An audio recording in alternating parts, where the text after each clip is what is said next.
Hello and welcome to another episode of the Chrissie Mayr podcast. I'm your host, Chrissie Mayr. You can hear us on iTunes, YouTube, Spotify, and SoundCloud. And if you're listening on iTunes right now, please go leave a 5-star review and I will read it, no matter what it says. Quick shout out to our sponsor, Cushy Dreams. If you're feeling anxious, if you're feeling like but you're not going to smoke weed, but you would like something maybe a little bit of a step down to help your anxiety, CBD is going to be the thing for you, I think. I want to tell you guys about Cushy Dreams. They offer a full lineup of premium smokable CBD. They specialize in CBD-rich hemp flower, aka bud, and also pre-roll CBD joints. I personally really like these 5-packs because I'm a joint girl. I just take a couple pulls. I feel relaxed. I feel like I can go to bed a little bit easier. It kind of clears my mind. It calms down my body too. I think it's pretty much good for everything. Sometimes if I'm like sore after a workout, it helps that. It looks, smells, feels just like high quality marijuana, but it's not. You can enjoy all the health benefits of CBD without getting high. It's cannabis that ships directly to you, and it's legal in all 50 states. Join the men and women who are sick of vapes and gummies and want to smoke their CBD. Look at this. All these pre-rolls. Everything is really well done. Everything is 100% hand trimmed. It's not machine trimmed. They take the artisan approach. Every run is in a small batch. They're constantly doing independent lab tests to show compliance and purity. All of this can be found on their website, cushydreams.com. Each batch is slow cured for 2 to 4 weeks to guarantee maximum freshness and purity. And best of all, it's grown here in the USA. They have different indica sativa blends like energy, hustle, relax, peace. So whatever you want to do with your day, if you want to be a little bit more energized, maybe you go with the hustle. If you want to be a little more chill before bed, maybe you do relax or peace. So go to cushydreams.com and use promo code CMP to get 20% off every order and just chillax. Chillax, guys. I got some dates coming up, stand-up dates. The Domestic Terrorist Tour continues. Whoop, whoop. I'm going to be in Wilmington, Delaware, April 23rd and 24th at the House of Laughs. Then I'm heading to Florida, going to the Boca Black Box on April 30th. That's a Friday. And then that Saturday, May 1st, I'm going to be in Palm Beach, Florida at the Lake Park Black Box Theater. And then on that Sunday, May 2nd, I'm going to be in Tampa at Side Splitters. Very excited to go and do these clubs. Have not been to them before.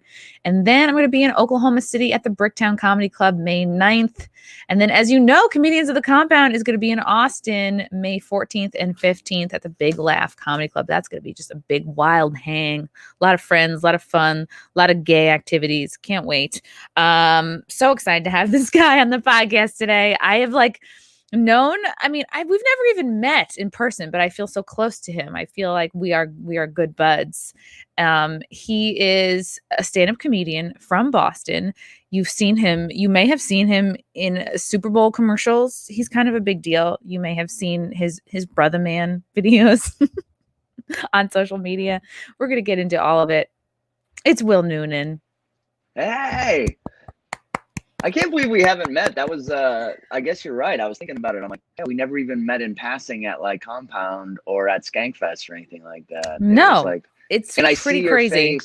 I see your face like in comedy clubs all the time, like on upcoming flyer. You know what I mean? Like we do a lot of the same gigs. So it's kind of funny that like, I've said it before the last time I did your show. I always felt like we were kind of like the male and female, kindred spirits, in some ways we were like doing the same gigs, opening for the same people. Like it was like both doing hilarious characters that are beloved by all, you know. Yeah, we're both adored by thousands of people, hundreds. Let's be honest, I'd hundreds. say no. on the good looking side of comedy, you know what I mean? For sure. Both have really great hair. We both do have blue eyes. It's like one of those things you probably like sometimes they introduce you to like next comedian, beautiful, like good looking. Like it's like you don't want that in a comedy intro. But I always laugh because I'm like, I do. I would love that. I'm done with credits. I would just want people. I find every year I get older, the more hit on I would like to be, the more catcalls I enjoy. It just makes Call me laugh old-fashioned. sometimes you'll be like, this comedian, this nice guy, handsome comedian. And then I'll be like, I've been acting since I was like 14 and like no one calls me handsome there. Like it doesn't come up in that world. In that world, In acting, like, probably because they're not trying to come off like Hollywood pedos, I would imagine. They're like, Will, you got a lot of character in your face. That's what Yeah. they say. In that world. How long? I was so thrilled, by the way, to see you in this. I only watched the Super Bowl for the commercials, and I was so thrilled because I saw like a bunch of comics in this. You just closed the drawer. Was that your dildo drawer? Yeah, that was me. I was like, how like fucking disgusting to have a one drawer a little open on a podcast. You know? I have one drawer a little bit open, but it's on the other side of the camera. It's like I don't care about my laundry on top, but I didn't want to look like a complete savage. Like, get your act together. Close your drawer. So yeah, it was very exciting to see you this year on the Super Bowl in one of the commercials. Yeah, in the Northeast. I want to point that out. A lot of people gave me shit. They were like, "It wasn't on in every region." I'm like, "Yeah, you know, I'm a Northeast guy." Really? And you're like, "What regions are you on?" Yeah, buddy. Also, everyone I know is in the Northeast, so I was like, "That's what counts." You know what I mean? Everybody who matters, guys. If you're like listening to this from out of the country or you're not in the Northeast, I'll give you a little sample. Oh, this is great. They'll love this. This is on right now. The Dream Garage Spring event is here. Time to bring home that new Honda you've always wanted. One looked at me. Negative 14 degrees. When you shot this commercial? Yeah. And those are real raccoons too. And how they nailed it too. They like only took an hour to do everything they had to do. For real? So these are live wild raccoons that from you're Jersey. Working with? They drove them all the way from Jersey. They do shoot and they go right back to Jersey. It's like an 8-hour day for them. For the raccoons? Mm-hmm. It was like a 12-hour day for me. And what did the raccoons have to do? Right. They had to pop out of the garbage at the exact time. Yeah, they'd have this little, they had them like in the garage, right? Like right off camera there's all this fencing, like kind of like dog fencing, like, you know, like for a puppy.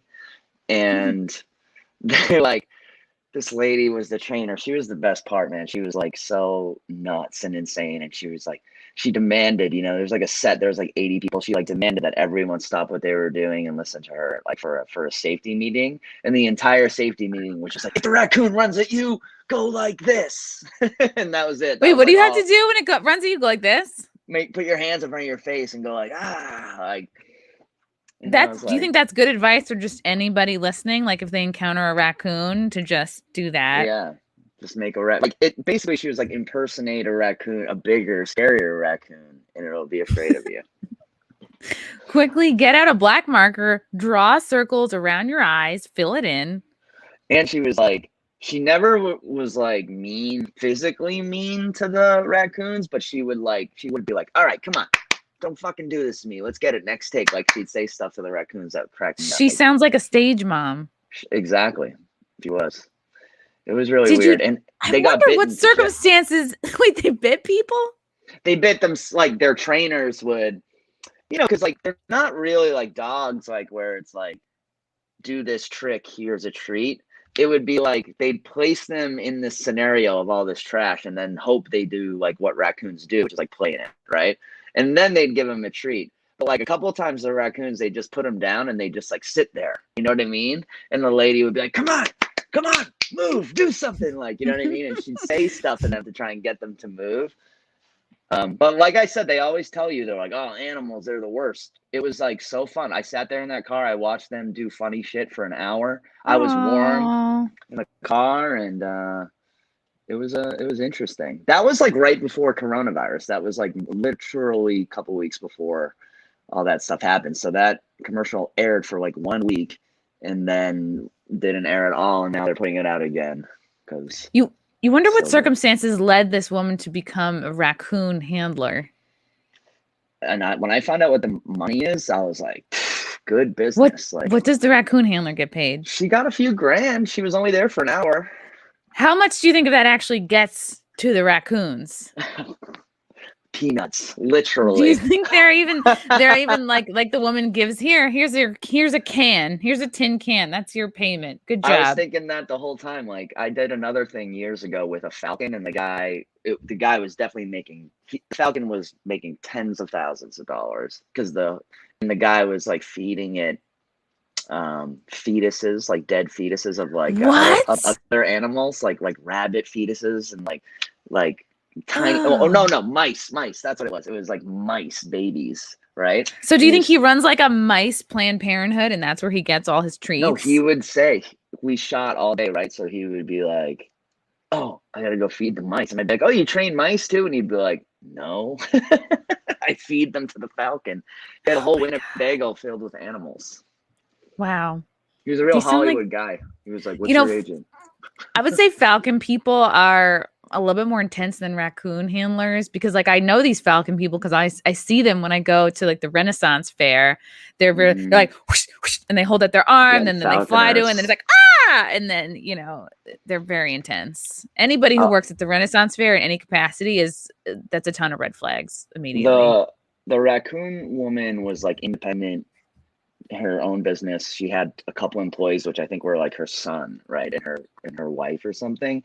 But the falcon guy, he had the Jack Hanna like tan outfit on and like tan hat, and I'm like, we're just on like a set in like an industrial park in the middle of nowhere. It's so funny that he was like, I'm the animal keeper, so I should dress like an animal keeper.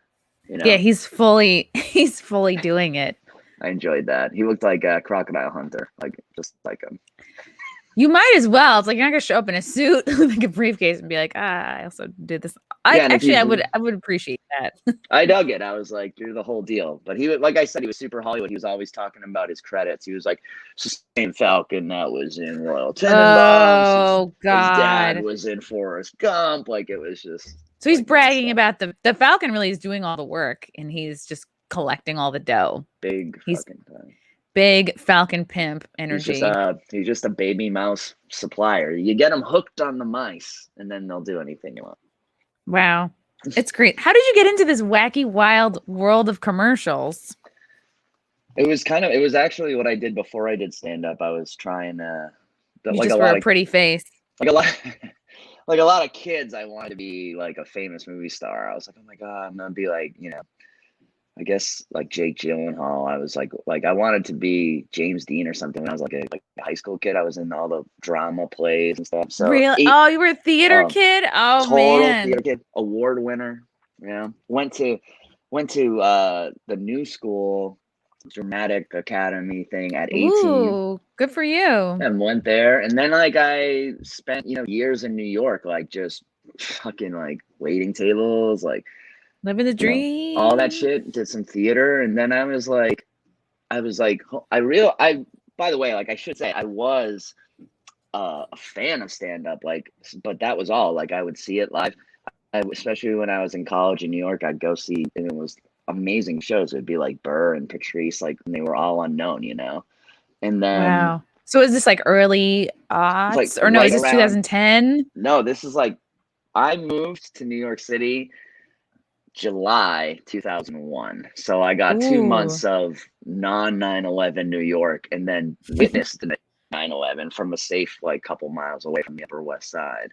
And then like, a lot changed, but just like now you'd go, it was kind of like back then in New York, like you didn't really need a fake ID. You kind of did to get drunk, and it was kind of like fishing. Comedy clubs never carded anyone, because just like now, they'll do fucking anything to like get your ass in there and spend a couple bucks, right? Yeah, in, ask questions later. Like, you know what? We have juice here. We'll figure it out. Exactly, and especially like New York with like 8 shows a night. You know what I mean? Like I didn't get them out, so it was like like I'd buy those ticket books off people in Times Square, like for like $20, and I'd be thinking like, hey man, like this is like I can get drunk anytime I want, like with this ticket and see stand-up comedy. But I ended up seeing like Voss and like Attell and Patrice and Bert, like all these people and guys. Later you're working with them and you're like, oh my God, I saw you, like Matt Reese and stuff like that. I'd be like, oh my God, like, so you see these people and then you see them. So I became a huge fan. But to me, it was like playing pro baseball. I was like, I don't know how you fucking do anything like that. Or then I got a job hosting karaoke, which was sort of like a little bit like emceeing, you know? Yeah. And then I like just Except there's started. more Asians around. Yeah.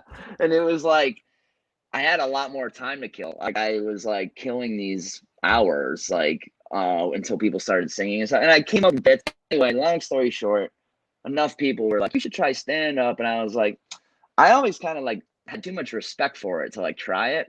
Like, you know what I Wow. mean? I was like, I don't know. I know that's not the kind of thing you can do half-assed and da da da da da. So I spent like That's 6 the months. opposite of what so many people think. I think there's too many people that are on the other side of it that are like, I was funny at my job once. I Like know. I made That someone laugh. Yeah. that really changed because I think when I started, it wasn't. There used to be a little theater above Stand Up New York, right? And I did a play up there, and we would smoke cigarettes out Oh, front. yeah. We would smoke cigarettes out front, and like we were all these. Like, I remember like I look at the comics like 5 feet away, and I'd be like, "That's who I'm supposed to be with." Like they're making me laugh. Like I like talking to them more. Like they're cooler. I'm like, this smoking circle sucks, right? You felt like these are my people.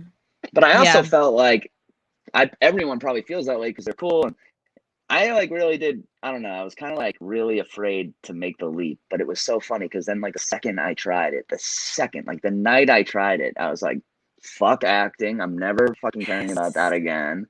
I was like, all I want to do is be a stand-up comedian. Like that was it from then on. And then ironically, after doing stand-up for like 8 years, I started getting commercials all the time and like acting a lot. Where was the first place you performed stand up? The Underground Lounge on 106. Jeff Cole was this dude who used to run. Was it a hostel? Well, so it was a hostel gig. Like, Yeah. there was a hostel around the corner. You know Carolina Hidalgo? We used to Yes. go. Yeah. So me and her used to go around the corner and like get groups of Europeans. Sometimes, like you said, they didn't even know what they were going to. We just focus on the word club. We'd be like comedy club. Like so, like It's maybe a they think club. there was dancing. So or smart something. because Europeans, they'll go anywhere. They just are sort of like very whimsical. They travel in groups. They have no plans. Yeah, and they'd be like, Yeah. discoteca, and we'd be like, yeah, sure, like, you know, and Like Ibiza this way. yeah, Yeah. we just get them in and then get 5 minutes or 10 minutes for it. And Sam Morrell was like a part of that. He was on some of the first shows I was on too. He's on this. Wow. Isn't part that of that so group. cool? It's so Yeah. cool. Like when you start who you're seeing a lot of, and I would sometimes confuse it. Oh, like these are the people that are also coming up with me, but it's no. Like when you get to be like 10 years in, you're like, oh, like I used to think that I came up with Sean Donnelly. Yeah. I'm starting to think of other people, but it's like, no, they were already established when I started. Like they were already years in. I know what you mean though. Do that too. And I see people do that. I see younger people in comedy do that too. I'm like, well, comedy is such a weird fucking business. It's like at each level, you kind of look back to the level you were just at, and you're like, oh, I didn't know anything. It's also like I feel like it's never good enough. Maybe this is my own issues speaking. But like it's never good enough, and it's never enough. Like No, that's yeah, you're. It's hard to look behind you. You're always like, all right, what's next? That was the funny thing about coming back from like getting back to doing like nice shows and live shows and stuff. I think all of us up here, the shows I was on, we were all like, yeah, like we're back. And then there was this weird like feeling after where you're like, it felt good, but it didn't like feel like amazing. Like I thought. You mean like coming back to comedy after after post-pandemic opening time? Yeah, like I think it still hasn't really come back. Like it's not gonna be until you're like, it's like so routine and so like killing is like normal, and then you're gonna be up on stage one night and remember like, oh yeah, this is fucking comedy. You know what I mean? Like it still feels a little bit like we're kind of like we're like it's like that first Christmas after like dad died and everyone's like, it's still Christmas, like I'm having so much we're fun. Getting it together. Yeah. But like deep inside we're all still a little bit like ugh. Yeah. Do you feel as being you're from Boston, then went to New York, now you're back in Boston. Have you ever felt either pre-pandemic or after any pressure to like move back to New York or in LA? It's happened. There's been like a few times. There's been like a few times where I've been like, oh, like I used to think that I came up with Sean Donnelly. Like they were already established when I started. And then there was this weird like feeling after where you're like, it felt good, but it didn't like feel like amazing. Like I thought. Kind of. It's happened. There's been like a few times in the 10 years or so that I've been up here, 11 or 12 years now, I guess, that I've been up in Boston. It's sort of like been that way, but I mean, New York is so close. Like before COVID, I was in New York a couple times a month. It's not that long of a drive, or even long of like a, the hotels were cheap and stuff. So like New York's not such a big thing, but yeah, like there was a few years ago, but it's funny, like the way it worked, like right as I was getting ready to move to New York, I got this gig here that was like, a great gig with a car company. And I was like, I do love Boston. Like, it's not like I want to move, you know what I mean? So it's kind of like, I just go, I tell my managers and stuff, I'm like, I just go wherever people want to pay me to go, I'll go. But I'm too old and too happy to be going places and starting over and being like, hey, like, are you guys interested in a 38-year-old straight white Irish Catholic guy from Boston right now? Yes. But you don't look 38. I know people, I've been saying that lately, and people I think I'm saying it now because I want people to say, you don't look 38. You look very well rested. I think it all comes down to stress. And I don't think you have any kids. I think that's ultimately. I'm getting married in a couple of months, though. So. Oh my God. Yeah. Congrats, ladies and gentlemen. He's off the market. Yeah. How did you meet this person? Catch me up. Very nice guy. No, it's nice man. It's a lady from she's from Virginia. She's not in the business at all. She's a physical therapist, and I met her at a comedy show. And you were like, stretch out my hamstrings, and then one thing led to another. I knew right away. I do. Isn't it nice? Isn't it nice to date somebody who's not in the business? There's no competition. It's great. But if she also, and it sounds like she does, like understand, like when things get back and busy again, yeah, you might be gone for a couple weeks at a time. You might be gone a lot of nights. Yeah, I was, I've been through it. I've like had a few relationships over the years. I'm a comedian. I knew right away. I was like, all right, she's like, gets it. She appreciates it, like, which is nice. Like, she's like, all right, like, this is like a good moneymaker, it's like a good way you provide. Like, so it's not, to her, it's not, like you're out like having fun without me, it's just my job. And because you're not a schlubby, like kind of typical broke schlubby comic that's like, yeah, I'm just out every night and I'm on stage getting a lot of attention and a lot of women come up to me afterwards and you won't be there for any of it. And no, I don't make any money doing it, but please hang in there 10 to 15 years while I figure it out. Yeah, like I look back, like there were girlfriends I had during those times, you know what I mean? The girls who were like, you're like, you're not even around, you know what I mean? But it's different now. It gets easier to like, when you don't have to take, like when you can actually take 2 weekends off a year to like go to a wedding or something like that, but for years, like you can't take any time off. You can't turn anything down, Yeah, I was that way, but just with men. I didn't get the message about, I was like, oh, I have to just sleep with everyone. Okay, sure. Thank you. I would do that too, though. If I always thought, like in comedy, when a woman starts comedy and like hooks up with a bunch of guys in the small comedy scene, I'm like, the guys would do that too if they could. Right.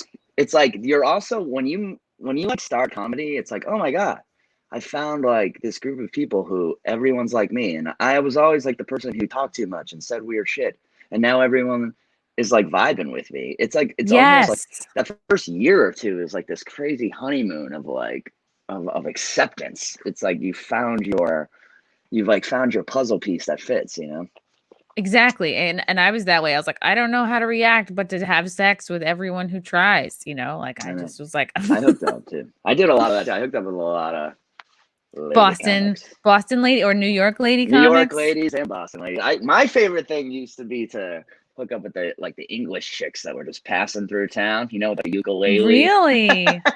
I can't think of it. It sounds like if I knew any British ukulele comics, I would know exactly who you're talking about, but I can't think of a single person. There was one she went on to some fame over there, not really. What's her name? Vicky Stone. She was really cool. We just hooked Vicky up. Stone. We got shit faced and hooked up, filthy Brooklyn, New York. Yeah. Comedy life. Mm-hmm. She's like, all right, Will, play my little guitar. Like, oh, you Yankee, your Yankee dick is tiny. You know, I love you, tiny Yankee dick. How did you know that she was the one, not the ukulele not the girl, limey, but the curl, the limey? It was honest to God, it's kind of a crazy. I'll tell the story fast because I've told it like a couple of times lately. But so she she dated a guy, like, so she went on a first date with this guy, and they went to see a comedy show on their first date, and I was the closing comedian, right? So then they dated. She dated that guy for 7 months, and it just kind of like fizzled out, and they broke up. She broke up with him, right? She was like, I want to be your opener. When she broke up with him, he was kind of like, oh yeah, whatever, right? So she goes home, and she was kind of like just sitting on the couch, like, that was weird. And her roommate goes, hey, like, you broke up with someone, even if it's your fault or like your choice, like, we should go have a drink. Like, that's just like life, right? So she's like, yeah, okay. So they go out, they go to their neighborhood bar, and it's like packed, there's some game on. So they go around the corner to a place they've never been to and have a couple drinks. And then they start setting up a comedy show in that bar. An ambush, we call it. Yeah. An ambush type show. And I walk in to do the show. And she's like, oh my God, that's the guy I saw the day I met Brian. And now I'm seeing him on the day we broke up. Like, what a coincidence. A fucking sign, man. So she stays, watches the entire show, because she goes, I got to hear one joke to know it's that guy. Like, I know his jokes, you know, or I'll remember them. So she hears this joke I do. After the show, another comedian goes over and hits on her. She's like beautiful, you know, another comedian goes over and hits on her. She tells him the story, and he's like, whoa. So he just goes, I got to tell Will the story. So he comes over, tells me. I'm like, in my head, I'm like, you're rock hard at this point. Yeah. In my head, I'm just like, I look over, it's like this beautiful blonde who's like got this, and I'm like, wow, this is gonna be easy, right? But then I start talking to her, and it's just like they say in the movies, like within, you know, a minute and a half of talking to her, I'm like, I'm gonna marry this chick. I can tell. Oh my God. So I go, Will? and I said to her, I go, it's like 10:30 or 11 o'clock. We're in Boston, and I'm like, she's telling me this story. She's like, yeah, me and you, like, I saw you on this first date, and now it's 7 months later, and we broke. And I go, well, that's fate. Like, we got to go out on a date right now. We have to fuck immediately. I go now. So we left the place. We went out and had like a bite to eat and some drinks, and we've been together since that night. Like, we never. Did she ditch her friend then? So she was going out to drinks with the friend, was trying to be a good friend, and she immediately left her for dick. Yeah, that's a good friend. I gave my phone number to the friend, like, so she could text and like keep track of everything. And I stayed up all night with her. Went on radio the next day. And the best part is, like, I came right off stage when it happened. I have our whole first conversation, me and my now fiance. I have our whole first meeting recorded with like perfect audio on my recorder. Wait, did you? And I didn't know by accident, because it was still recording your set. Yeah. And then so I'm totally like God. being real. Like, I hate listening to it because I'm like, hey, like, I'm like, oh, we gotta go get something to eat right now. Like, it's like my like pickup artist fucking voice. So, but she doesn't know this, but I'm gonna. And she won't listen to this podcast. I can guarantee you. She doesn't listen to anything I do. That's great. She would actively turn it off if it came on around her. I'm having someone animate it, and I'm going to show it at our wedding. The conversation. Oh my God, that's so gay. I love it. Oh, yeah, that's so nice. Yeah, it's a cool story, right? It's like, it sounds so fake, but you know. That's very cool. Like, you gotta roll with it. When the universe gives you a sign not clear, you just gotta go. Yeah, I'm a big sign person too. I have a lot of crystals. Yeah, I like to that stuff. Stare at things for too long, be like, is this a sign? That's funny that you mentioned like your pickup voice, because before we started recording, my dog came in, and she likes to come in, and she knows I'm about to record, and then she likes to paw out the internet cord so that it fucks my shit up. But then you said that your dog comes in when you're recording too, and your dog can tell the difference between your regular voice and your recording a podcast voice? Yeah, well, more like he's been leaving me alone now because we're just having like a real conversation. But when I'm doing morning radio or a show, like a Zoom show, he like hates my energy. He hates like my phony baloney. Really? I think Is it not like maybe not like your jokes?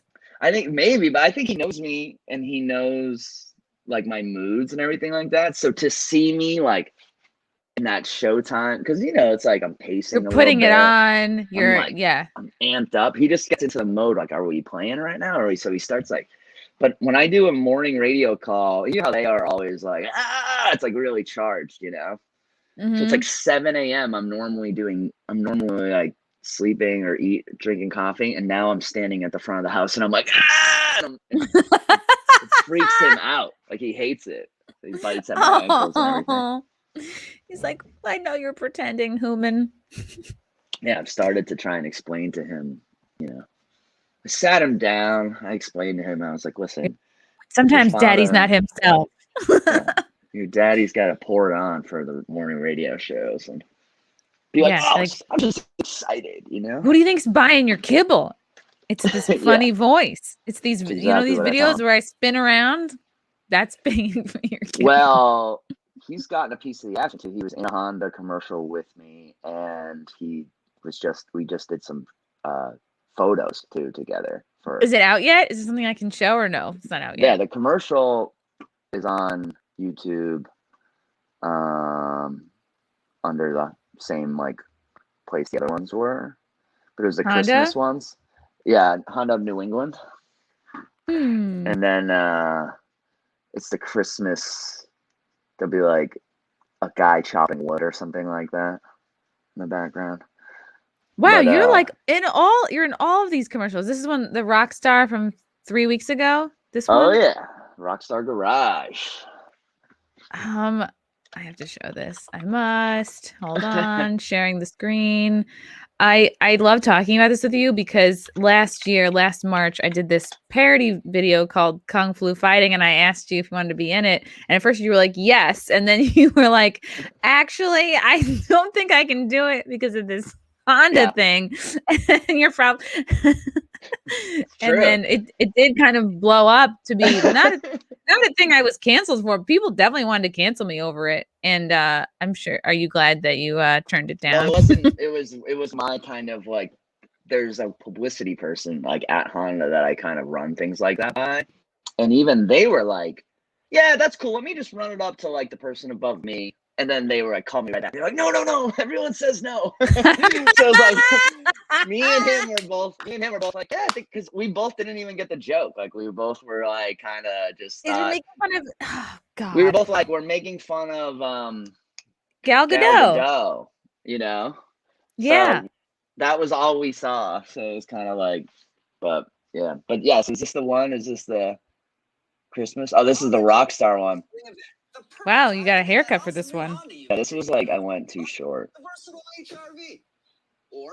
was so cold. There was a guy who would hug me between takes. So these are not real tulips? Yeah, those are fake tulips planted into the frozen ground. They had to drill holes. Are they plastic? Yeah. Isn't it amazing though? Like it was so cold that day. I'm not kidding. It was like one of the coldest days we had all year in New England, and we still got it done, but they edited out like our breath. Wow, that's cold. Yeah, all kinds of stuff. But we did one. Did one with Sammy. He was great the whole day, and I can't find that one. I know, I'm trying to find it. I'm trying to email it to you, but that was like that's like my day job. I do all of their like TV and radio. So the radio stuff is like that's like the best stuff for me. Like I love doing it. I go in like once every couple months and do like all these radio spots. I love it. It's you're like, do you have a Honda? Did they give you a Honda? Do you? Yeah, I had one anyway. I thought that was part of my Like I did the audition. I had a lot of auditions, like several, you know. They really like vet you for shit like this. They make sure that you have no possibly racist sketches out. Yeah.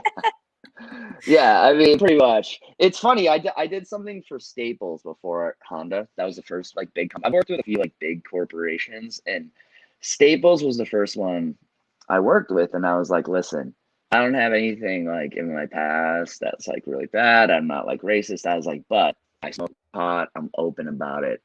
Like I've smoked a lot of weed, you know.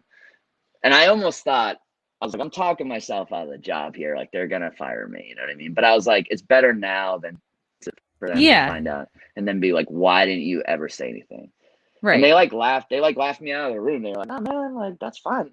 You didn't say like the N word or anything like And you then they know start lighting bad up about gay joints. people, Yeah. did you?" And I was like, "No." And they were like, "Yeah, you're fine. That's fine." Awesome. So, Good for you. You're being upfront about it. It sounds like when you were in this when you were getting into Patrice and you were going all these stand-up comedy shows, like that brief period that you lived in New York, is that when you got into, you know, the Opie and Anthony world? Because it sounds like all the comics you're naming that you liked at first it were was kind of weird. involved. It's weird because Opie and Anthony were actually on here in Boston when I was growing up. They were just here. They were like a Wow. Boston. Oh They yeah, that's were right. They kind of started together WAF. there. Yeah. So without Jimmy, I listened to them all the time. I'm like coming, you know, riding home from school to school. That was like how I really thought they were fucking geniuses and super funny. Like in these short 20-minute like rides to school, I'd hear like shit I'd never heard before in my life. Like just they would play and really like stuff we take for granted now, like listening to radio, like even playing like 5 minutes of Dennis Miller doing Wow, right. stand-up. No copyright back Yeah, so then. they would just play. Oh, I heard a great stand-up bit on HBO. Play it, and like you'd be driving, you know what I mean? And it was like no one else was doing stuff like that. So that was kind of how I got into them. And yeah, and then years later, I got a Sirius XM. I was really Stern too, and I got a Sirius subscription to listen to Stern.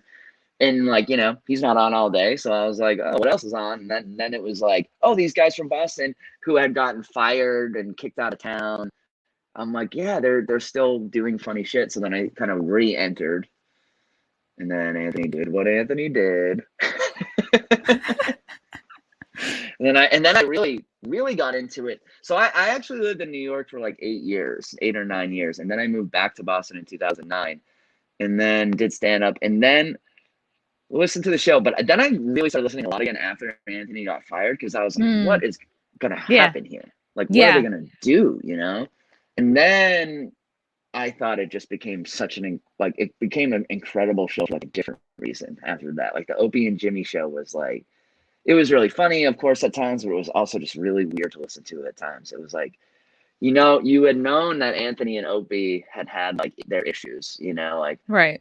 and now that Anthony had gotten fired and Opie did nothing, now it's really out there on the table that they didn't like each other. Now you have Jimmy and Opie doing a show, and it's kind of out there in the open that Jimmy likes Anthony more and that he wishes he was still there and that he really just took this gig because it's such a great gig, but he's not happy.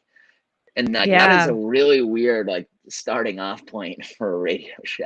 You know what I mean? Yes, it's kind of like, I'm doing a show with someone I was about to break up with or something like that. Or if there's, it's basically it's a throuple and now it's a couple and we really miss the person that's gone.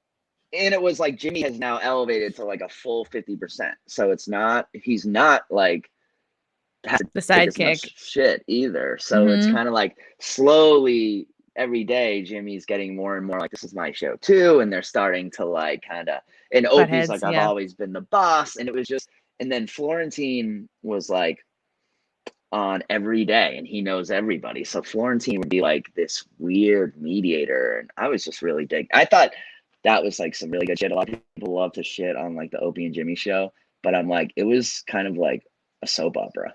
You liked the conflict. You thought that made for good radio.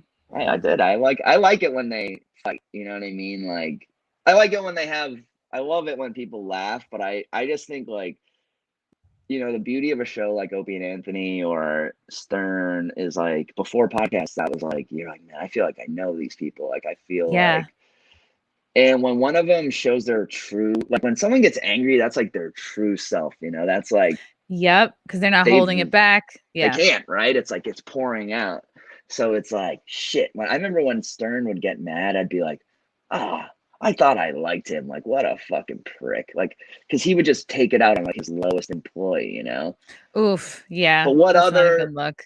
media person like shows you that side of them? You know what I mean? So that's what I kind of liked about the Opie and Jimmy show and the Opie and Anthony show. It's like in 3 hours every day, you cannot hide like your real self and your and, like, how you really feel. Yeah, there's nowhere to go. And so when did you start doing these Brotherman videos? And I'm trying to explain, how do I explain this to somebody who has no clue what this is? It's the hardest thing to explain of all fucking time. Cause like even like people I work with are like, what's this Brotherman thing? Like, how do we get there? How do we like turn this into money? And I'm like, you probably can. It's just it's for its like own quadruple inside baseball. Like it's the most inside baseball. But it's so funny. Do you have any on your Twitter? Yeah, they're all like a couple of people have put them on YouTube, but they're just in my Twitter. If you go down, eventually you'll see. Oh, right. I could go to media. Or videos, media, yeah. But it had a very nice organic.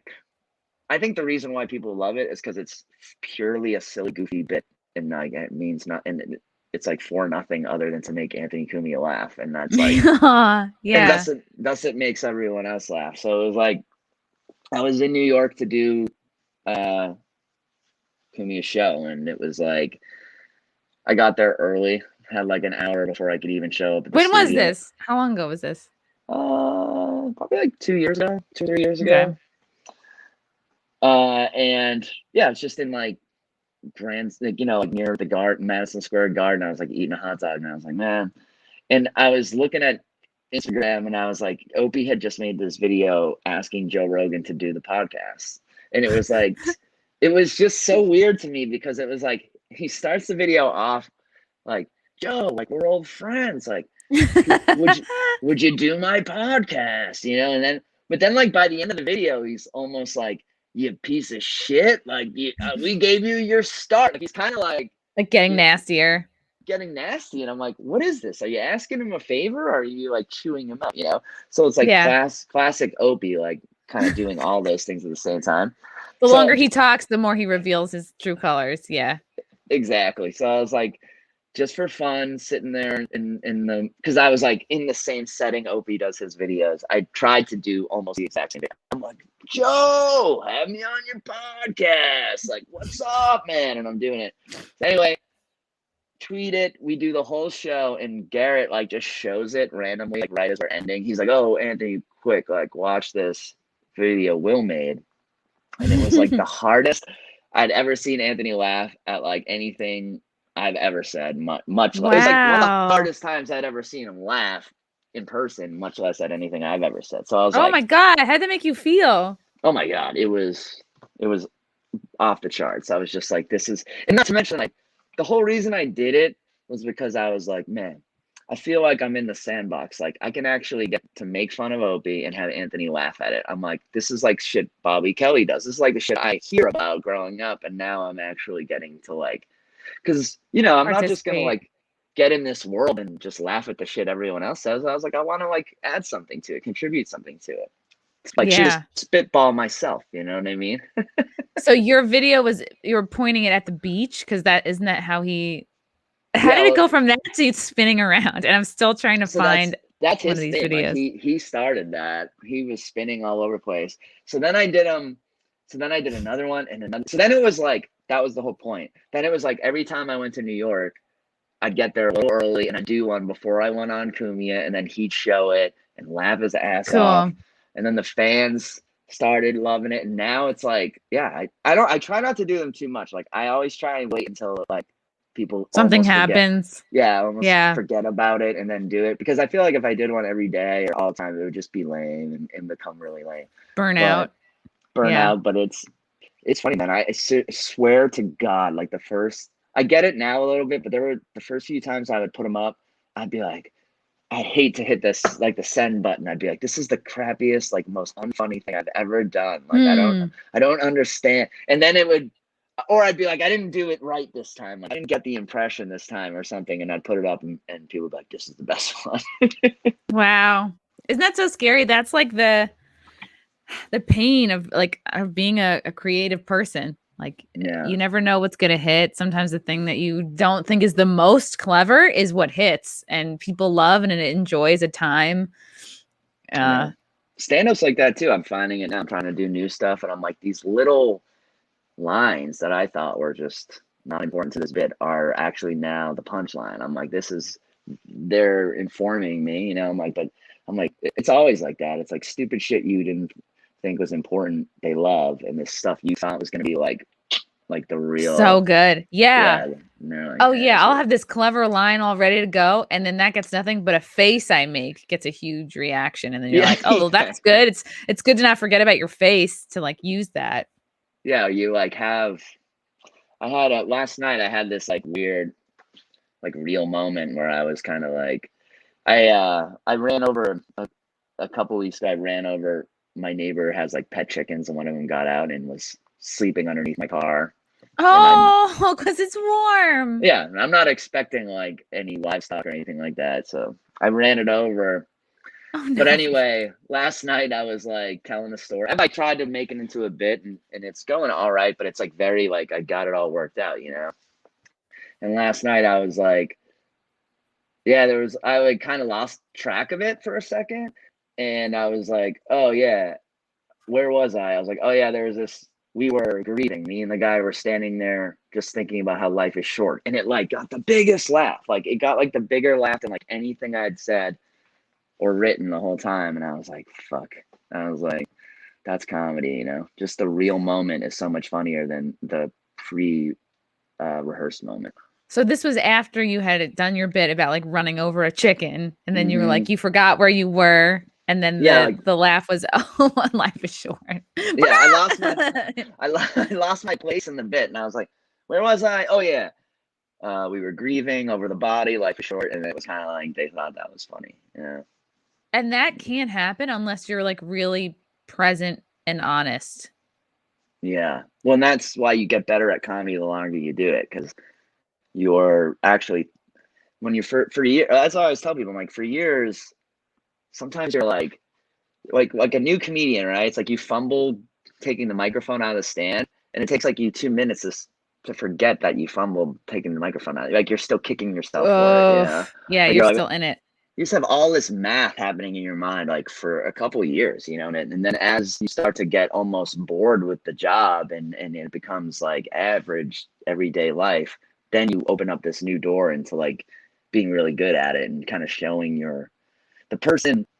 I always describe it as like, oh, if you do stand up long enough, eventually you're like, oh, fuck, I'm finally like the person I am at parties, like on stage. Like I'm finally that funny fucker.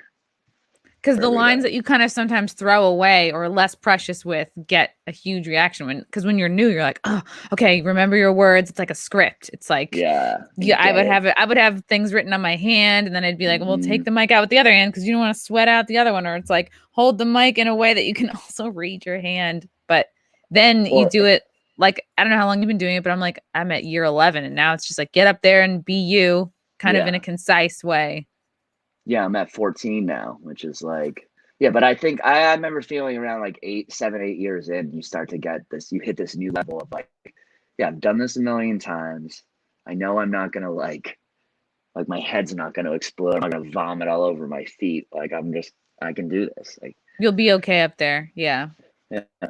I mean, and it's funny, you know, to come back, to take a little break. Like I did a lot of shows. I hit the road and everything like that, but it's like now that the clubs in Boston are starting to open again, you're like back in there.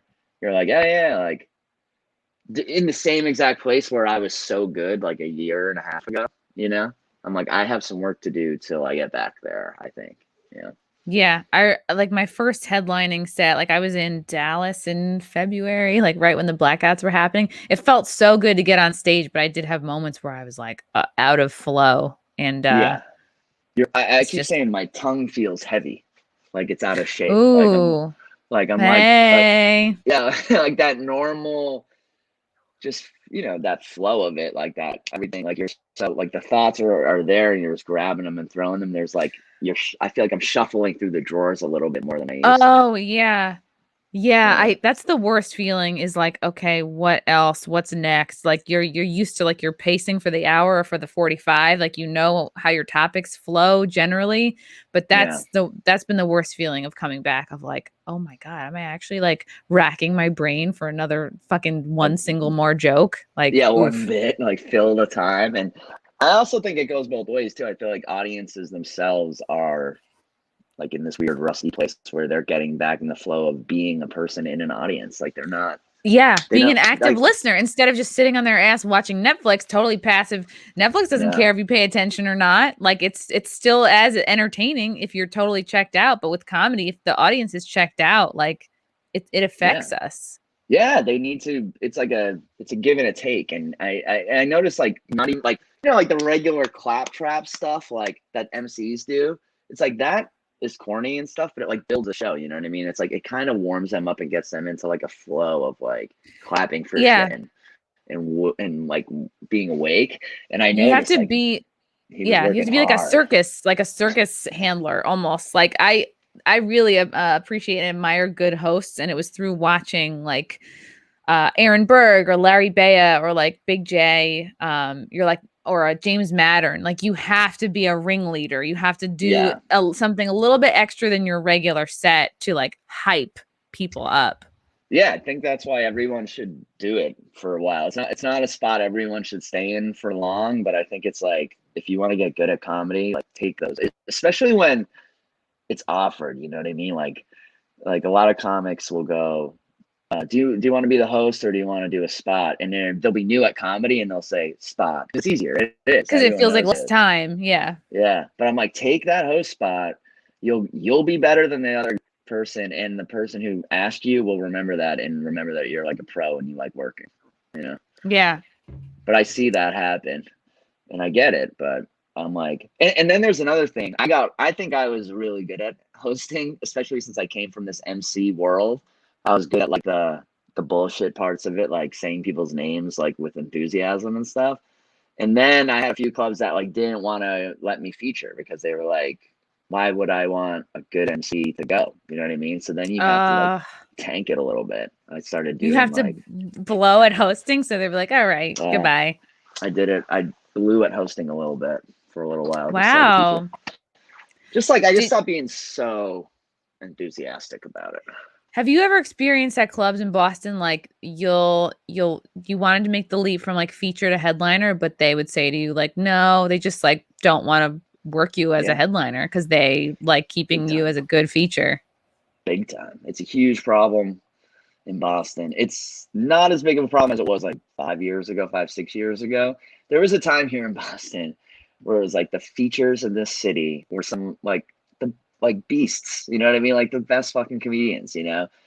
And no one was headlining because we also have a bunch of great headliners that like never left the city, you know? It's changed a lot. Some of those guys have retired. Some of them like just don't want to do as many dates. And also just like people don't want to go see a 75-year-old guy do comedy every weekend. You know what I mean? Anymore. But And his audience is all moving to Florida, so exactly. yeah. They're moving too. Like a lot of them are moving down there. But I did have that. Like I had it a lot at every level. I had it at, you got to fight up here to like get up the ladder, you know, from MC to feature. And then basically just like everywhere, I had to become an unfollowable feature. And so many headliners are like, I don't want him featuring for me because he's so good that the club will give you that like weekend that they care, you know, because it's like if there's a weekend like at a comedy club, I always say like I'm not famous enough that like if Jeremy Piven decides he wants to do comedy, like I'm the guy who's getting booted. Like it's my weekend. You know what I mean? Right. So because if you're only a good comic and not famous, those are the weekends you get. Like you get like 50 weekends of the year go to comedians who have Netflix specials and name recognition, and the other two go to like people who are just funny. And it's like, and if a random famous person decides to do stand up, like fuck you, like you're out. You know? Goodbye. That's So it can be frustrating. hard. It can be hard to like get those spots, but you can do it, and especially if you can do like the full 45 to an hour. A lot of people, I think, become killer features and then they stop kind of writing and they tighten and tighten and tighten that 30. And it's like, well, then what happens when you do get that shot and the person comes to see you and they're like, oh, I kind of petered out in that last 15, you know? Mm. So What is I did your, what you did I what? did a lot of road gigs while I was like featuring in big cities.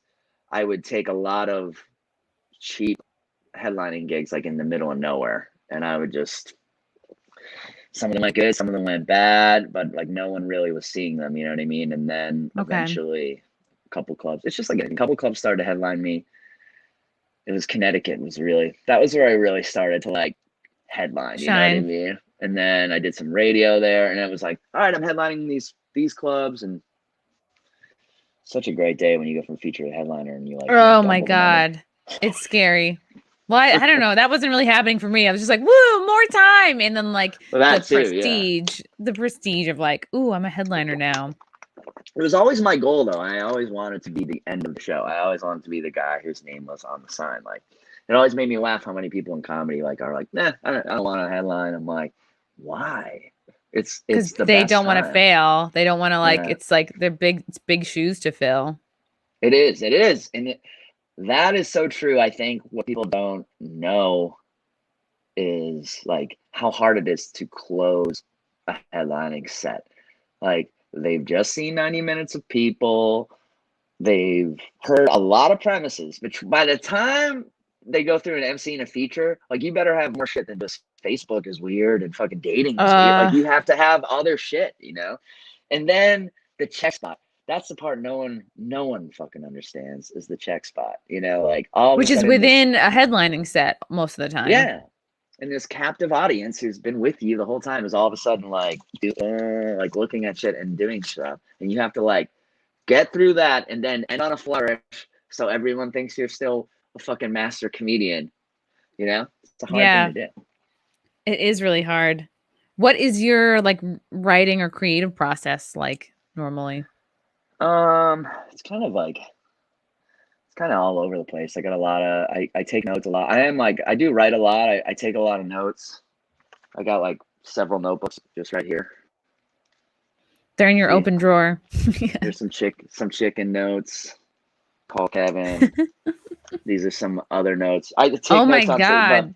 That looks like I write and so I try and like write sort of like almost like a paper, like it's like a one page of ideas for a bit, and then I'll take that to bar shows and work it out, and hopefully something comes of it. But I won't you give won't up write on the it. whole thing out.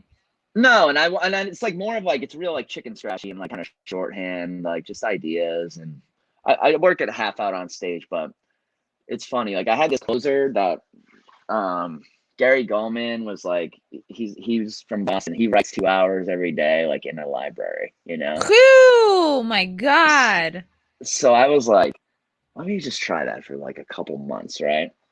So I tried it.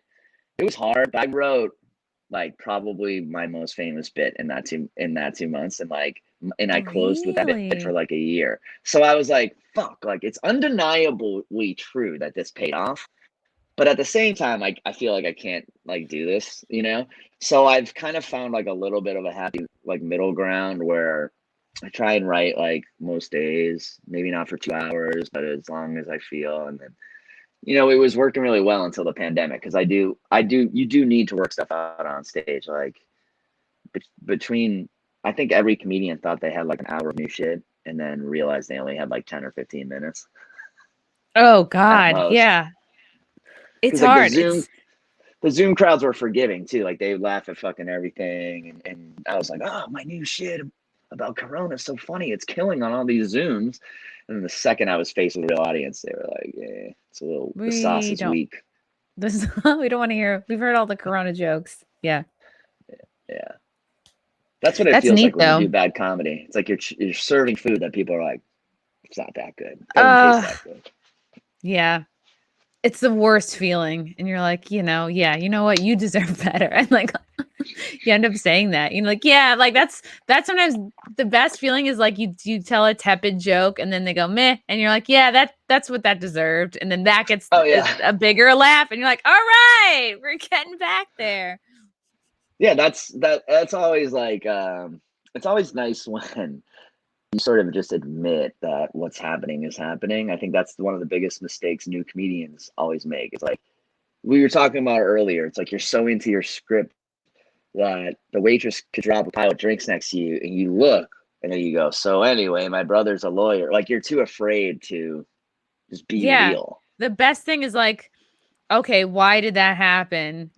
Like, oh, be like, oh yeah, I know, I think he's really cute or something like that. Just a funny excuse for why she would have dropped the drinks or or even just like like you just have to say it, you know what I mean? Even it's an acting thing too. Like they teach you that in school. Like if you're in a play and you're walking across the stage and your wallet falls out of your pocket, like you're supposed to like pick it up and put it back in your pocket. If you just kept doing the scene, all the audience is going to look at is like, it's the wallet. Yeah. Because they're like, wow, like, you know what I mean? It's now a character. It's now a thing because you acted so out of the ordinary with it. And it's kind of like, yeah, no one leaves their wallet there. Yeah, no one watches a tray of drinks fall in the middle of their performance and doesn't say anything about it, except for new comedians.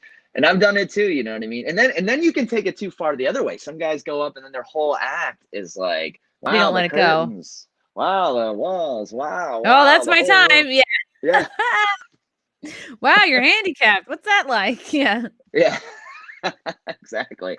Oh, I gotta go. They're waving the light at me. You know what I mean? It's always that. Woo, what a rush. Gotta do that again. Yeah. And then there's the same guy who's like, I don't have any new shit. I don't know what's going on. I can't get my new material working. Yeah. It's nice to be back, though. It's nice to be back into like the flow. It feels good. It makes me, I don't know. It makes me wish that I kind of had, in a perfect world, right? You have a year. Oh, I would have had a new hour. But it's like, I don't have a new hour. No one does, though. No one else does either. I think every comedian has like this. We're all coming back a little differently, and everyone's pretending to be like a little cooler than they really are. Like, as I was saying, like we're all at like 80% of our comedic ability, and like as far as being cool before you go on stage, we're at like 20% of our old ability. Yeah. Like I saw veterans backstage, kind of like, okay, like you know what I mean? Wow, pumping it up. Yeah. Yeah. The only thing I do and this was even before the pandemic, I am like not friendly before my set. Like I'm just really quiet and I'm thinking and like maybe I'm looking at notes.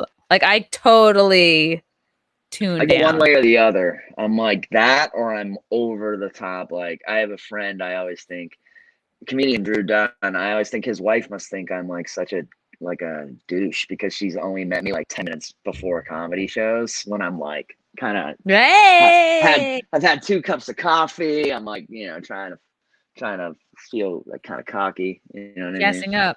Yeah. Does your fiance, has she been to a lot of your shows? Could she say your act forwards and backwards? I would say annoyingly, she like knows it well enough to know like when stuff works and doesn't work, and like, so she doesn't come very often, and usually it's kind of like an event, like when I do when I do local club, she'll come with like a few people, friends of ours and stuff, and she was like, you know, she'll say stuff like, I could tell you were gonna do some new stuff, and then you thought that the crowd wasn't good enough, so you didn't. Oh, that's cute. Yeah. I like that. That's just nice. Like when someone just knows you, and you're like, oh, I feel so observed. But you do need that sometimes. I do secretly hate like when she comes. Like I would never tell her not to come, and it doesn't like really hang me up. But I would say there's like this little part of me that's thinking about it. Like, you know, you're like, oh, now I can't talk shit about her now that she's here. Yeah. Even if you know, it's not even an option now. Like not even creatively. Like, anybody. Like this whole weekend I just did was a lot of old friends and people come in. You know, oh, the club's open. Like I'm coming. You know, so like you're gonna have to like kind of explain jokes after the show or like talk to people after the show. Or I don't know. I still get a little bit. I guess that was like a sign of coming back because I was like, I'm like thinking about my friends being here. I never used to give a shit about that. You know what I mean? Yeah, I have friends coming to see me tonight. I'm doing a show with the comedians of the compound in the city, and I'm like, oh, I have to talk to. And this is also a girl I worked with at a day job in 2012. No, Wow. yeah. That's So I haven't 9 years seen ago. this girl in years. So it's gonna be all of that, all the Emily, and then oh, what does she think of my set? Oh, she's gonna find me XYZ. It's true though. It's hard. It's like, I mean, I think now we're at a level where like at least we have credits and people know like we've done stuff.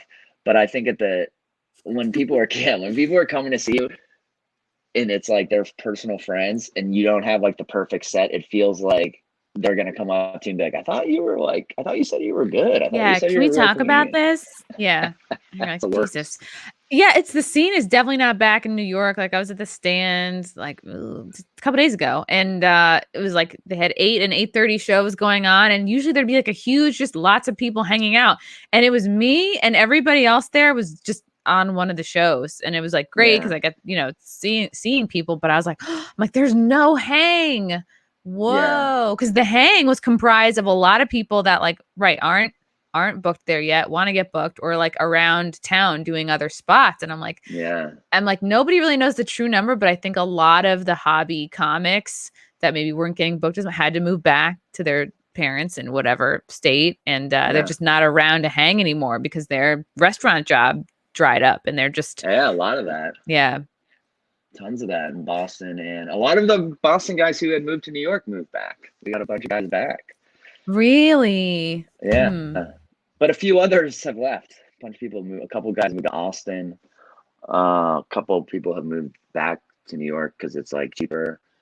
I don't think New York will stay down very long. People are talking about like, I mean, it's just infrastructure alone. You can't top New York City. It's New York, yeah. Like some clubs have closed. And I think rent should be way cheaper. They should be fucking giving it away to get people back. Yeah, they gotta go back. They gotta do that. Like you can't act like it's still like it was. No. Yeah. It's like New York City is now like the hot girl from high school, but she's like divorced and she's got a couple kids. Like, yeah, she's still good looking, but like, come on, she is not in her prime I would say, like, anymore. She's been roughed up. She's been in an accident. Like it's left some scars. Like she's fine. Like everything works, but like, we all see she's in physical therapy. She's got a lot of work to do. She has a limp, clearly. So not quite the trophy she was, but But some guys are like, oh, she's got a limp. I'm getting on top of that. And after a couple drinks, she looks just as good as she used to. She's good as new. Well, you're a delight. It's so good to have you on. Yeah. Where can people find you and follow? You have an album called Mental Willness. Yeah, I got that one. I got Surpriso. That's the one before that. But yeah, you can find me willnoonan.com, Twitter Will Noonan. I'm pretty easy to find, and I'm looking forward to coming back down to New York and seeing seeing you and seeing everyone at the stand again. Like that was one of the last places I was. I was at the Cave in the Sand, and Creek's gone. Yeah, Creek's going to Austin. I'm happy the stand is still going. Those guys are fucking awesome. So that place, it's such a nice place too. Like I was just so nice. The food is so good. Like I will happily spend $15 on a cocktail there because it's like I love supporting those guys, and it's a good. Yeah, that was my main thing. I was like, that place needs to stay open because I was just starting to perform there a lot, and the food was good. It was like in a great part of town. Love. Yeah, they have like a good like hot Nashville chicken sandwich. I had that the other day. Oh, so good. Isn't that funny? It's like that food is like what other comedy club has like destination food? Like you'd go there just to eat. It's so important because that's the kind of place you go. Like when people go to hang out in New York City, they want to go to a place like the Stand anyway. So that place would be good even if it didn't have comedy. It's like, but it has that like upscale, but without it being pretentious. And they have good comedy. So it's like, well, it's always weird because I'm always in the vibe like, all right, we did the show, like let's go somewhere. And then you're like, oh, we don't have to. It's just we can do it here. Yeah. Just keep drinking till you run out of money. So I met Janine Garofalo. I was like, wow, I've made it. I was sitting at a chair and she was like, anyone sitting here? It was like note time, writing your notes out. She's like, anyone sitting here? I was like, Nah. And then I'm like, look at me and Janine, just writing our comedy notes out together. And it was then I knew that that was the girl I would marry. Yeah, and then I was like, I texted my fiance, said it's over. I leaned Yeah. over. Bye. And I was like, I bet we'd get along. You seem like a very easygoing.